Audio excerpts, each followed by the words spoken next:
क्या हाल है साथियों। मैं विकास तोमर आपके अपने trustworthy channel collective study for success पे आप लोग का स्वागत करता हूं। आज हम लोग देखने वाले हैं 16 अप्रैल करंट अफेयर हिंदी इंग्लिश दोनों ही भाषाओं में। हमारा जो टेलीग्राम फ्री वाला चैनल है इस पे सारी नोटिफिकेशन आप लोग को मिल जाएंगी, वो डिस्क्रिप्शन में मैंने दे रखा है, वहाँ जाके आप लोग जो है उसको ज्वाइन कर सकते हैं।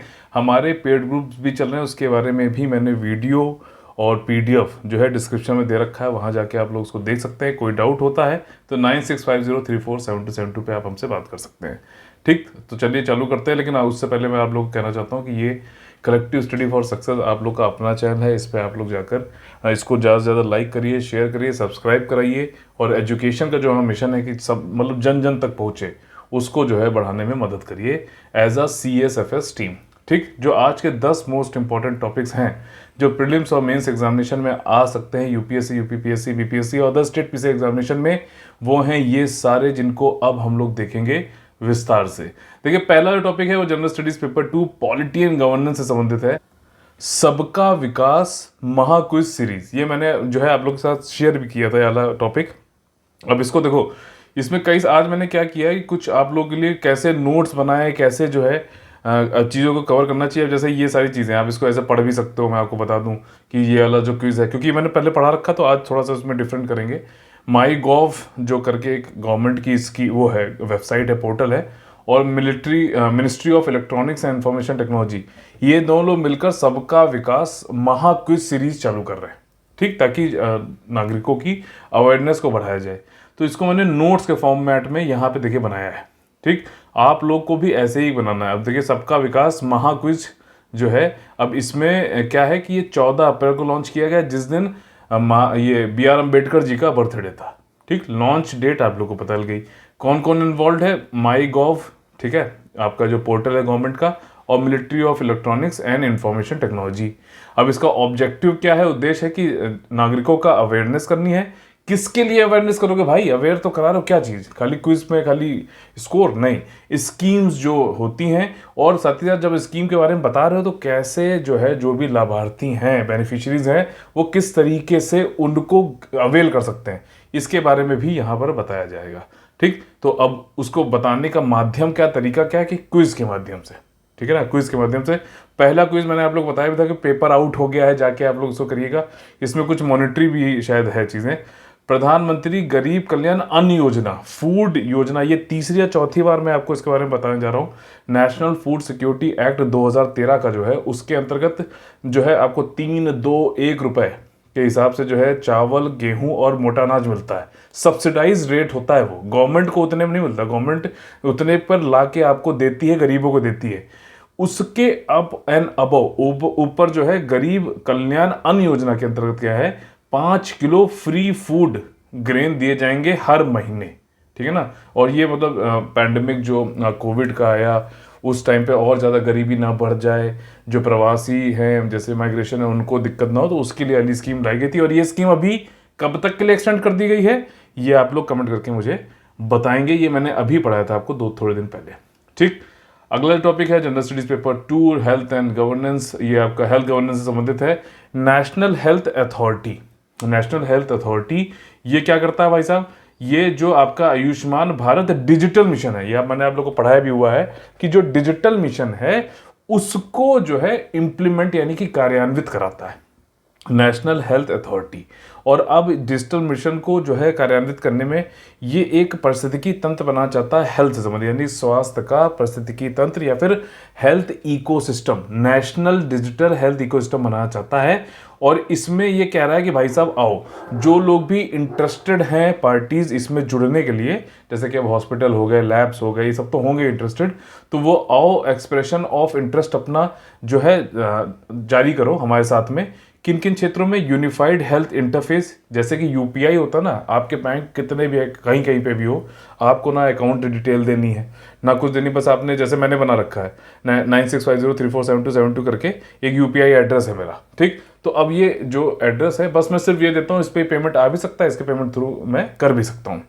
तो उसी तरीके का, उसी तर्ज पे कुछ यूनिफाइड हेल्थ इंटरफेस जो है बनाना चाहते हैं, इस क्षेत्र में काम करेंगे। दूसरा क्या है? Health claim platform. क्लेम जैसे अब कई सारे लोग होते हैं इंश्योरेंस क्लेम करते हैं, हॉस्पिटल में गए, लैब में गए, वहाँ जाके उन्होंने क्या किया कि भाई साहब ले लिया, जो है इंश्योरेंस का क्लेम ले लिया और बता दिया कि भैया ये हमारे इंश्योरेंस वाले कागज हैं, इनको वहाँ लगा देना, मतलब उसके थ्रू जो है आपको क्लेम मिल जाएगा। तो अब ये पोर्टल एक बना दिया जाएगा जिसपे कि हॉस्पिटल हो गए, लैब्स हो गए, वो क्लेम अपने डाल देंगे, ठीक है ना। पेशेंट से उनको कागज मिल गए, वहाँ क्लेम डाल देंगे, जो भी इंश्योरेंस वाली कंपनियां उनके पास, वहाँ से उनको इंश्योरेंस मिल जाएगा आसानी से।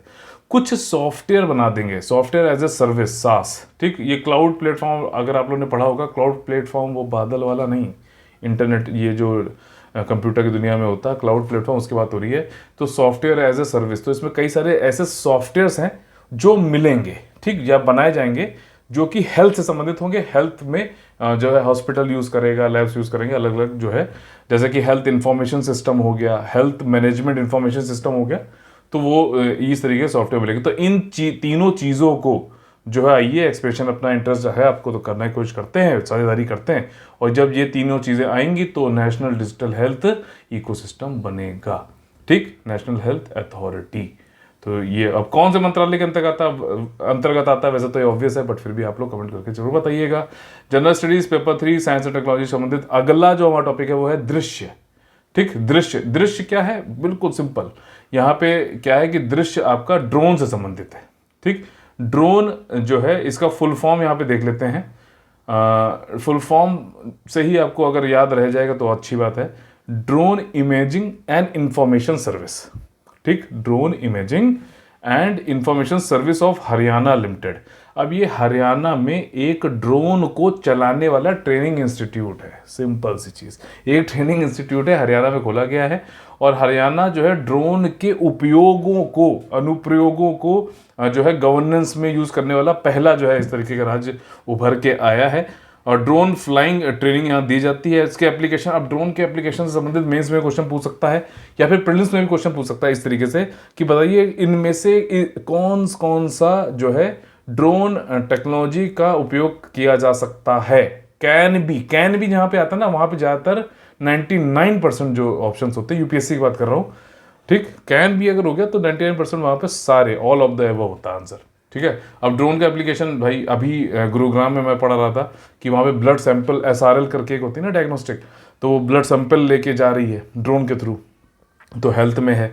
एग्रीकल्चर में हम लोग पेस्टिसाइड को हम लोगों ने देखा था किसको छिड़का जा रहा है। उसके अलावा डिफेंस और disaster management power, 74th constitution amendment, मतलब कि अर्बन लोकल बॉडीज़ में, और इलीगल एंक्रोचमेंट, ये तो हरियाणा ने बोला भी है यहाँ पर कि भाई साहब जो अतिक्रमण होता है जो अवैध, उसको भी रोकने, क्योंकि मैनुअली बड़ी दिक्कत होती है, कई लोग जो है नहीं भी हटाते हैं, बहुत दिक्कत होती है, ड्रोन के थ्रू आसानी हो सकता है, ठीक। तो ये चीज़ें थी। अगला टॉपिक है वो है general studies paper 1 art and culture festival से संबंधित है। अब देखो इसके भी मैंने नोट्स यहाँ बनाए, सबके यहाँ नोट्स बना के मैंने एक नए तरीके से आपको यहाँ पढ़ाने की कोशिश करी है। देखो यहाँ पर क्या है, पाइबा, इसका क्या बोला इन्होंने, पहला बैसाखी ऐसे लिखा हुआ है, यहाँ पे पहला बैसाख लिखा हुआ है, ठीक, हैप्पी पहला बैसाख। अब आप इससे समझ गए हो कि मैं ऐसा क्यों बोल रहा हूँ। एक्चुअली बैसाख का जो महीना होता है वो बांग्लादेश में उनका न्यू ईयर जो है उसी महीने से स्टार्ट होता है, और जो उस महीने के बैसाख का पहला दिन होता है उसको पहला बैसाखी बोलते हैं, ठीक, और वो 14 अप्रैल को होता है।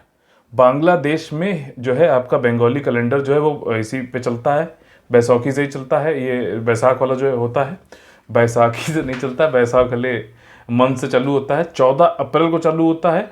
और जब पहला दिन होता है तो भाई साहब हम लोग क्या करते हैं, हम लोग भी तो बोलते हैं ना हैप्पी न्यू ईयर, या फिर जो है हिंदू कैलेंडर के अनुसार हम लोग बोलते हैं कि जो है हिंदू न्यू ईयर के हिसाब से हिंदू बोलते हैं, तो हैप्पी न्यू ईयर वहाँ पे कैसे बोला जाता है, SN के ऐसे। मैं यहाँ पे शॉर्ट फॉर्म लिख रहा हूँ, आप लोग फुल फॉर्म लिख लेना, ठीक, जब बनाते हो अपने, शुभो नुभो बोर्शो, ठीक है ना।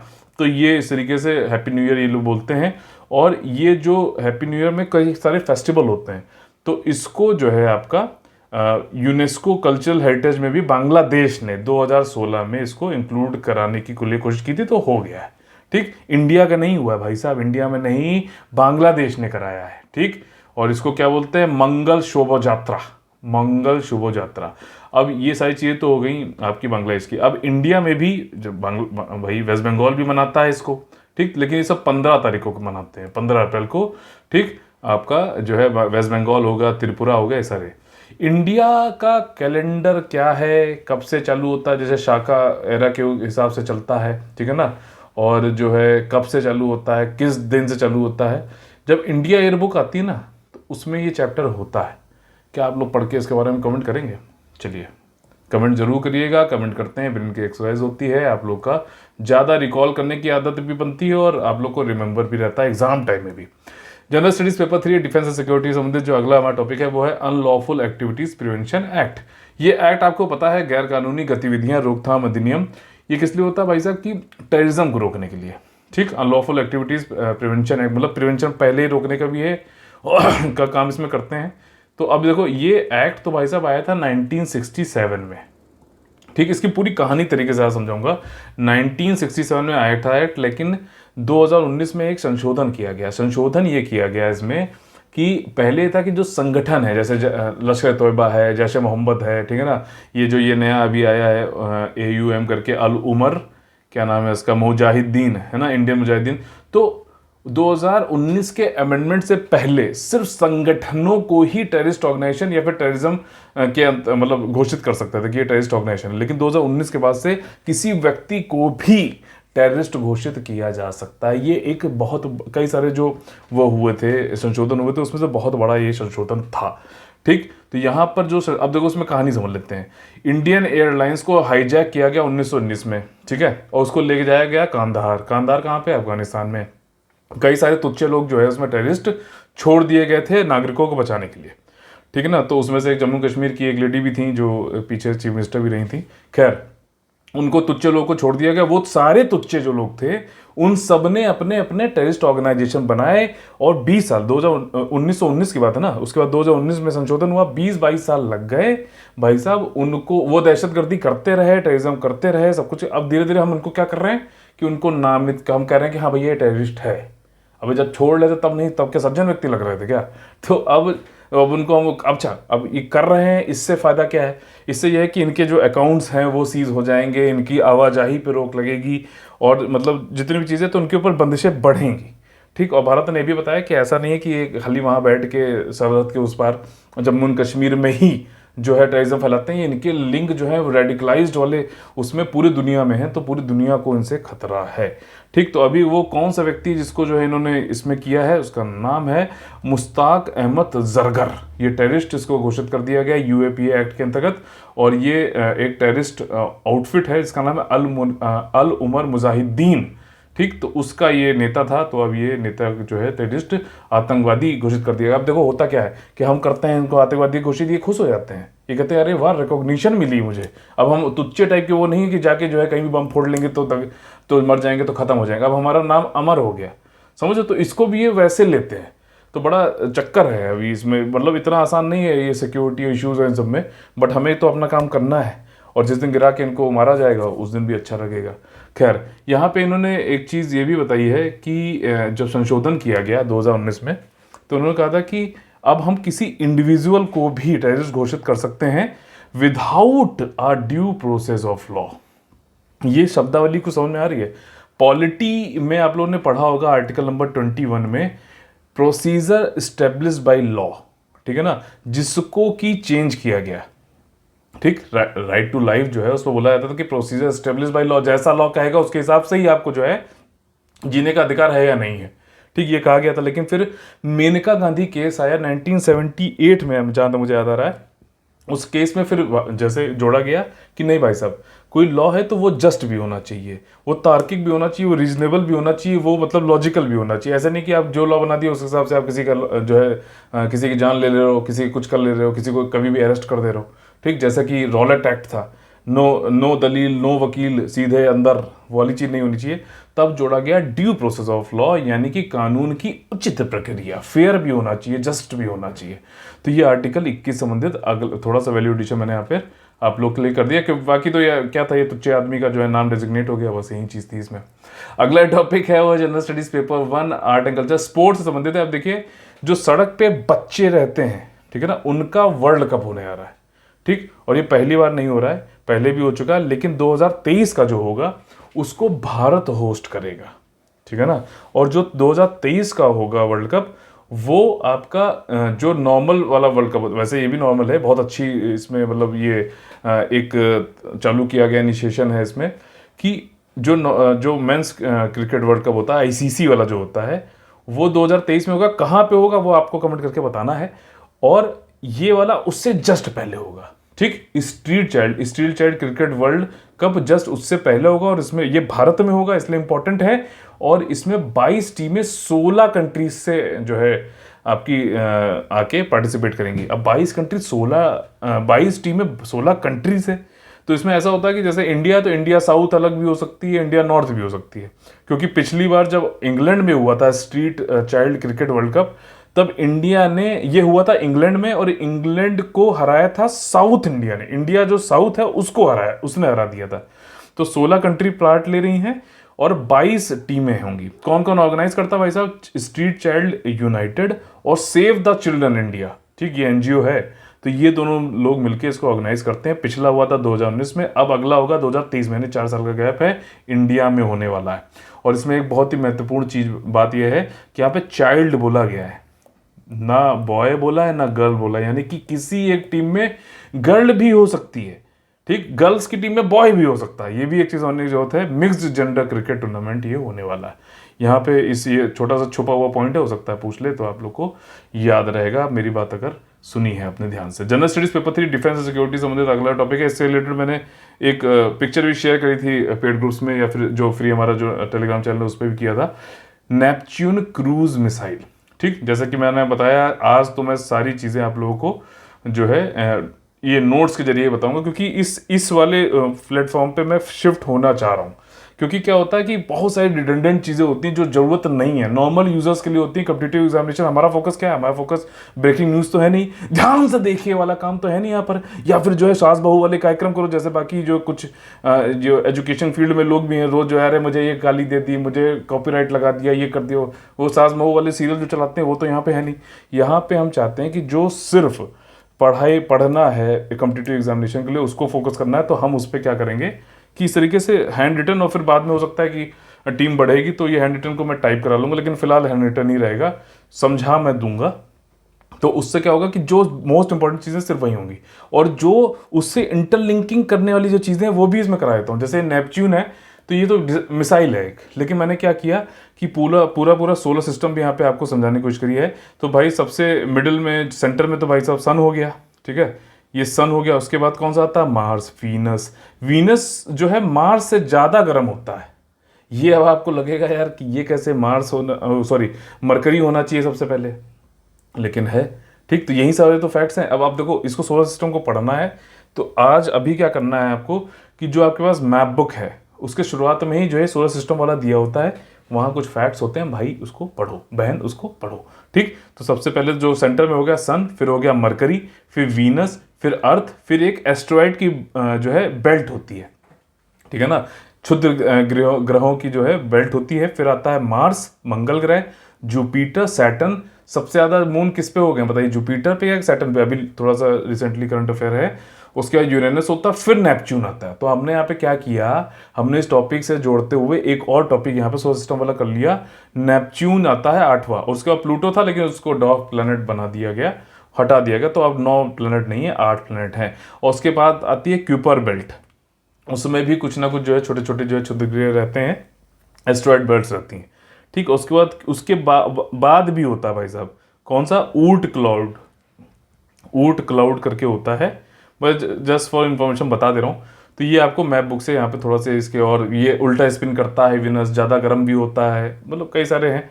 सिर्फ जीवन कहाँ पे भाई साहब? अभी अर्थ पे है, ठीक। जानने की कोशिश हम कहाँ पर कर रहे हैं? मंगल पर। देखा जाएगा, रेड प्लैनेट भी बोलते हैं मंगल को। सबसे ज़्यादा मून कहाँ पे है? इस टाइप के क्वेश्चन पूछता है, ठीक। तो आपको यह पढ़ना होना चाहिए।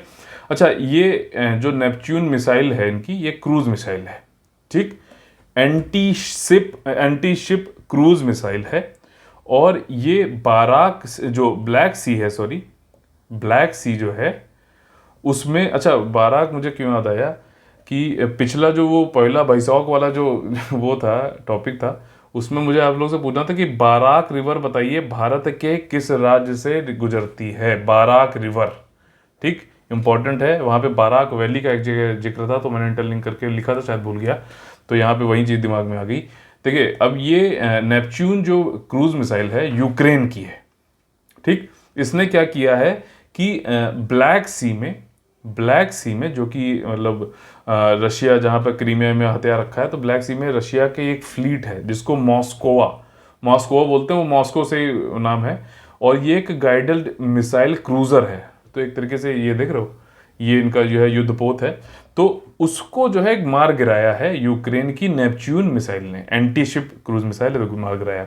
तो अब ये ब्लैक सी में एक कारनामा हुआ है और यूपीएससी ये पहले क्वेश्चन पूछ भी चुका है कि ब्लैक सी से बताइए कौन कौन से जो है आपके वो टच करते हैं, कौन कौन से जो है वो टच करते हैं कंट्री। तो यहाँ पर देखिए मैंने एक छोटी सी ट्रिक बनाई है, गुरु रोबोट करके बनाई है। ब्लैक सी के जो है इर्द गिर्द जो कंट्री टच करती हैं, क्या है फुल फॉर्म? गुरु में आपका हो गया जॉर्जिया, 6 हैं ये, इसलिए भी कंट्री के नंबर लिखे हैं ताकि आप गुरु रोबोट में हर यू और सबके जो है नाम ना ढूंढने लगना, इसलिए। तो जॉर्जिया हो गया, ठीक। यू से आपका यूक्रेन हो गया, आर से आपका रू से रशिया हो गया, ठीक।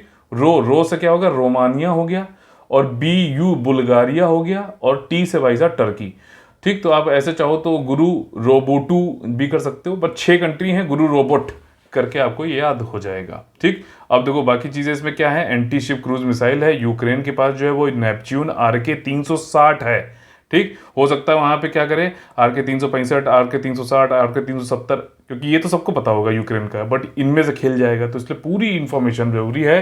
Half knowledge is more dangerous, ठीक। तो ये किस पे बेस्ड है भाई साहब? रशिया का ही KH-35 है, ये H है, तो उसके ऊपर बेस्ड है। और नाटो इसको KH-35 जो रशिया वाला है उसको बोलता है AS-20 कयाक।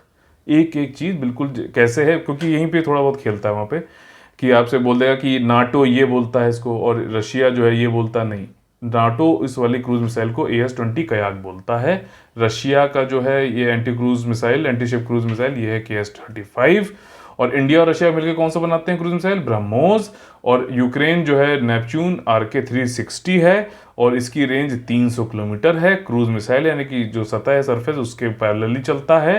बैलिस्टिक मिसाइल ऐसे पैराबोलिक मोड में चलता है। ये सब सोनिक है, थोड़ा सा साउंड की स्पीड से कम तेजी से चलता है, और फायर्ड होता है कोस्टल एरिया से, मतलब किसी युद्धपोत से नहीं चलाया था, कोस्टल पे एरिया पे लगा हुआ है, तटीय क्षेत्र में, वहां से ये चालू किया है, मतलब वहां से दागा जाता है, ठीक। अगला टॉपिक है वो है जनरल स्टडीज पेपर 3 इकोनॉमी। समझ में आ रहा है ना, मजा आ रहा है ना, बस वही चाहिए, सबसे ज़्यादा जरूरी है, ठीक। तो UPI बेस्ड पेमेंट सर्विस, अभी क्या है कि जो व्हाट्सएप है, व्हाट्सएप के थ्रू भी आप लोग जो है UPI को यूज़ कर पा रहे होगे, ठीक। लेकिन एक जो इन UPI हो गया या फिर ATM हो गया या फिर जो भी रिटेल पेमेंट होते हैं भारत में, उनके थ्रू एक उनको जो है रेगुलेट करने के लिए एक RBI प्रमोटेड एक कॉरपोरेशन है, निगम है, जिसका फुल फॉर्म है NPCI, national payment corporation of India. इसको जरा अबाउट अस जरूर पढ़ना जाकर, ठीक। कई सारी चीज़ें चलाता है, तो उसमें UPI को ही मैनेज करता है ये, ठीक। ये निगम है, कॉरपोरेशन है, इसमें 10 प्राइवेट बैंक्स भी हैं, ठीक। RBI के द्वारा प्रमोटेड है, तो थोड़ा सा गवर्नमेंट का वो है, बैकिंग है, लेकिन ये निगम है, प्राइवेट कॉरपोरेशन है। तो ये इसने क्या है कि ये रेगुलेशंस, स्टैंडर्ड्स UPI के लिए भी लगाता है, और इसने एक ये रूल बना रखा है कि भाई साहब कि कोई भी जो है, मतलब जो UPI का प्लेटफॉर्म है, जैसे व्हाट्सएप का है, फ़ोन पे है, आप लोगों को पता है कि फ़ोन पे वाला हो गया, इसके अलावा गूगल पे है, पेटीएम भी है, ठीक है ना, और भी होंगे, ठीक। ये मेन लोग जो हैं, तो इसमें जो भी ये प्लेटफॉर्म है, कोई भी प्लेटफॉर्म, मान लीजिए अगर 100 ट्रांजेक्शन हो रहे हैं, ठीक है ना, 100 ट्रांजेक्शन हो रहे हैं, तो पिछले 3 महीने में जो 100 ट्रांजेक्शन हुए, उसमें से कोई भी ये प्लेटफॉर्म UPI का 30%, यानी कि इस वाले एग्जाम्पल में 30 से ज्यादा नहीं कर सकता, ट्रांजेक्शन अपने प्लेटफॉर्म पे नहीं रख सकता। समझो, ये इसलिए कि किसी एक प्लेटफॉर्म की मोनोपोली ना हो जाए, और ये इसलिए किया गया है। और अभी देखा जाए तो इस साल अभी क्या है कि फोन पे, जिसमें कि वॉलमार्ट का पैसा लगा हुआ है USA, ठीक, और गूगल पे, गूगल हो गया भाई साहब, पेटीएम जो है उसमें चाइना वाले का पैसा लगा हुआ है, ध्यान रखना। तो खैर वो पीछे हो गया बहुत ज्यादा, तो अभी सबसे ज्यादा फोन पे है, फिर गूगल पे है। तो इन दोनों का अभी 30% से ज्यादा है पिछले 3 महीने में जो ट्रांजेक्शन हुए हैं, टोटल ट्रांजेक्शन में से 30% ज्यादा है।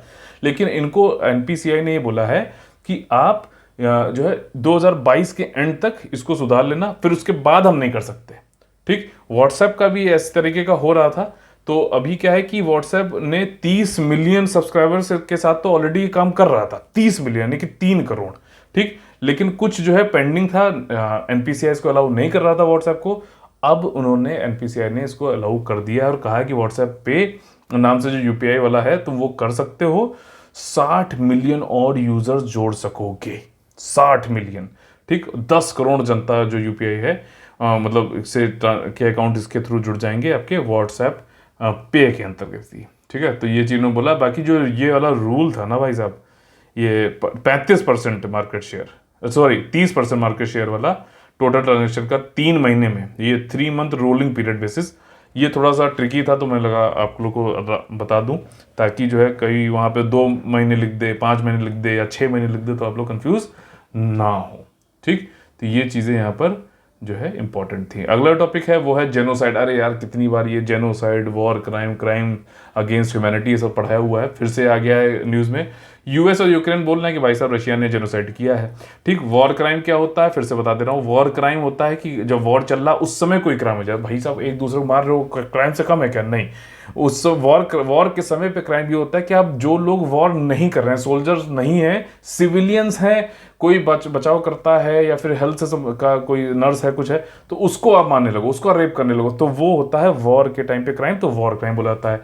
क्राइम अगेंस्ट ह्यूमैनिटी, ठीक है ना, कोई मतलब कि ह्यूमैनिटी मानो कि बिल्कुल अलग कर रहे हैं किसी को, आप किसी तरीके से मार रहे हो, किसी तरीके से कर रहे हो, तो वो क्राइम अगेंस्ट ह्यूमैनिटी होता है। थोड़ा सा ओवरलैपिंग है, बट आप जो है इसको अगर जेनोसाइड्स, क्योंकि जेनोसाइड की डेफिनेशन जो है बहुत ही स्ट्रिक्ट है, उसमें ये कहा गया है भाई साहब कि किसी रेस को, किसी कंट्री में किसी के और कंट्री का होने पर, किसी एक जात का होने पे, किसी अलग रेस का होने पे, किसी अलग रिलीजन का होने पे टारगेट करके मारना। जैसे कि जर्मन नाजीज ने ज्यूज को मारा, म्यांमार में रोहिंग्या को मारा गया, ठीक है ना, वैसे ही यहाँ पर जो है नरसंहार हो रहा है। जेनोसाइड होना मतलब कि यूक्रेनियन को दूर दूर के मार रहे हैं, तो ये इसको नरसंहार बोला जाएगा।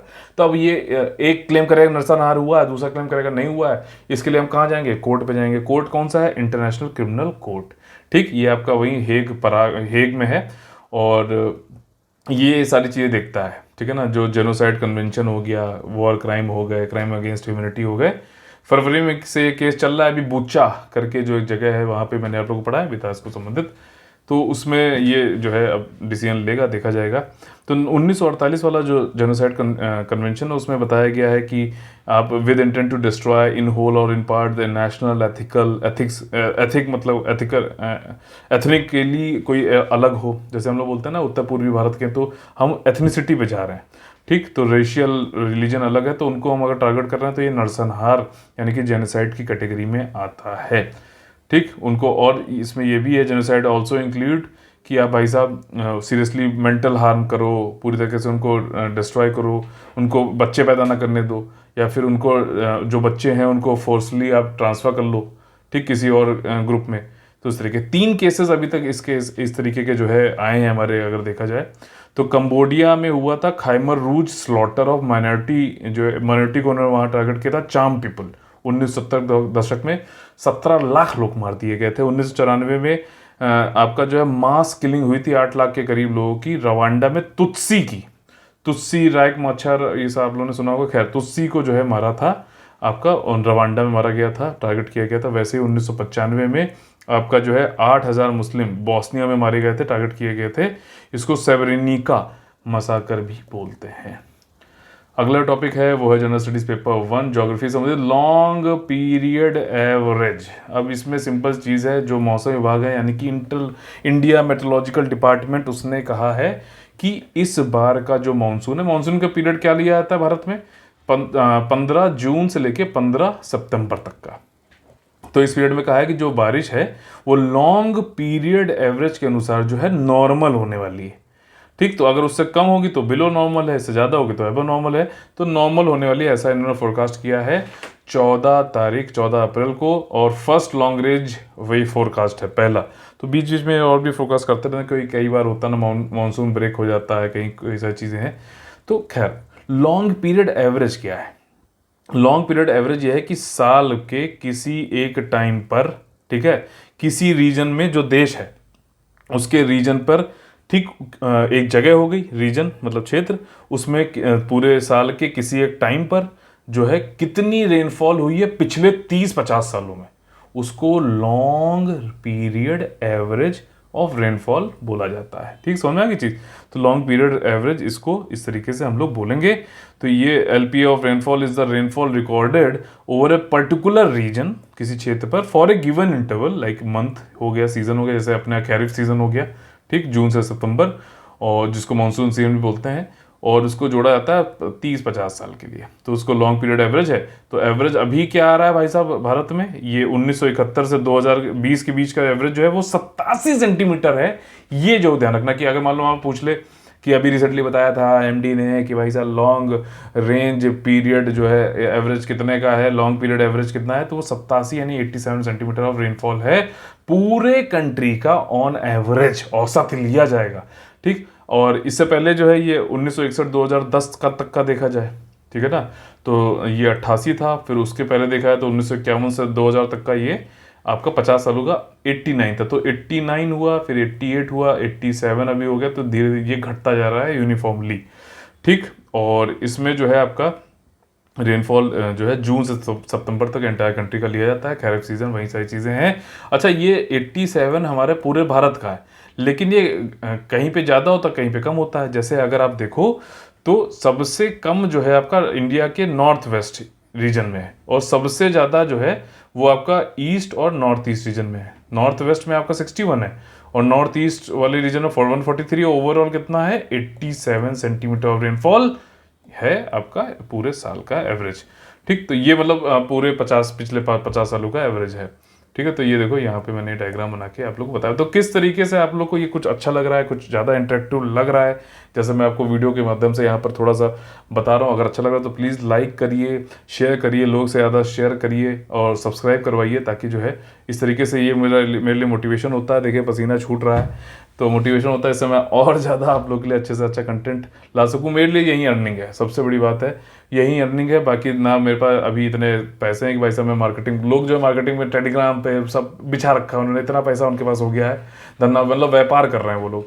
लेकिन यहाँ पर यह है कि एजुकेशन को जन जन तक पहुँचे, और रियल एजुकेशन, ठीक है ना, वो जो है घोस्ट एजुकेशन नहीं। घोस्ट एजुकेशन जो एजुकेटर्स होते हैं वो ये होते हैं कि नाम किसी पे और पढ़ा रहा है कोई, जिसने कभी कोई जो है खुद क्लियर ना किया हो एग्जाम। खैर, तो यहाँ पर देखिए हमारे पेड ग्रुप चालू हैं, और कंप्लीट पेड ग्रुप का जो है आपका यूपीपीएससी के लिए मिशन प्रयागराज 2022 का हमारा चल रहा है। लास्ट 50 डेज का हम एक पेड ग्रुप और चालू करने जा रहे हैं, ठीक है। उसका पूरा शेड्यूल 1-2 दिन में आपको जो है मिल जाएगा, शेड्यूल क्या टेस्ट सीरीज में क्या क्या वाला होने वाला है। बस इसके बाद और कोई हम जो है पेड ग्रुप नहीं खोलेंगे, बात है साफ। ठीक, तो जो लोग ऑलरेडी जुड़े हुए हैं उन लोग को तो खैर वो लोग काफ़ी आगे निकल गए हैं। आखिरी वाले जो 50 दिन के होंगे उसमें सिर्फ और सिर्फ जो है स्पेसिफिक तरीके से जो मोस्ट इंपॉर्टेंट चीज़ें आखिरी में रिवाइज करने के लिए, और आखिरी समय पे क्योंकि ज़्यादा प्रेशर बढ़ जाता है तो सिर्फ आप संगठित तरीके से पढ़ें, उसके लिए अलग ग्रुप होगा। और बाकी ये सारी test series, current affair module अगर आपको कोई भी सही लगता है तो आप लोग देख लीजिए इसको, और इसको आप फिर ज्वाइन कर सकते हैं। कोई डाउट है 9650347272 पे आप हमसे बात भी कर सकते हैं। तो चलिए आज का सेशन यहीं पे खत्म करते हैं, कल फिर से मुलाकात होगी आप लोगों से सुबह 6 बजे। तब तक के लिए आप लोगों से लेते हैं अलविदा। जय जय Bharat, all the very best है, वंदे वंदे मातरम।